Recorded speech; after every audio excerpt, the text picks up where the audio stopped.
I'm delighted to be here in this theater where I saw more movies in my lifetime than any other theater.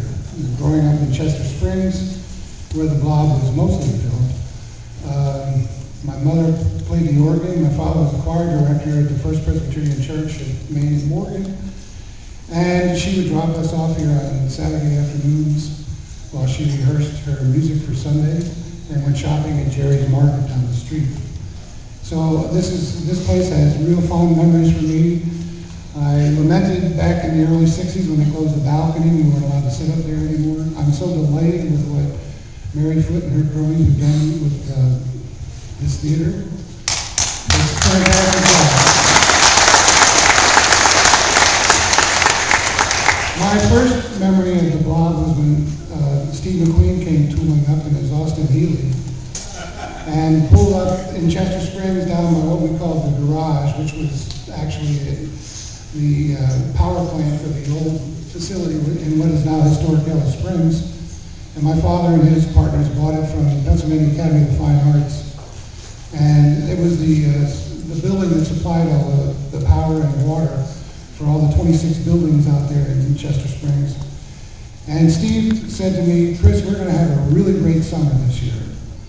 And little did I know that he was as wild and crazy guy as he was, and my father told him to stay away from it.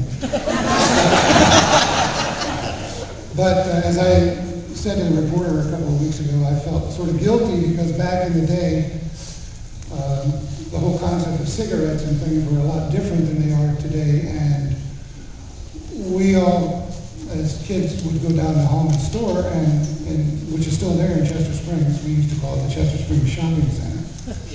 But, and we would buy him the cigarettes because he'd say, "Hey, give us a quarter," and say, "Go down and give me a pack of Pall Malls," or Pall Mall, as they were spelled. But in any event, I felt a little guilty about that over the years, but then again, he was the one who did the smoking, not me. But this is a wonderful event. I'm happy to be here in the 50th anniversary. This was something that was important to us because we made a lot of film, did a lot of productions out in Chester Springs. This one has the longevity, and my father said many times, and it's in his obituaries, that he was quoted saying this film is probably going to dog me to the day I die. And it's many years afterwards, even. So once again, it's a delight to be here, and I'll give this mic to somebody who wants to.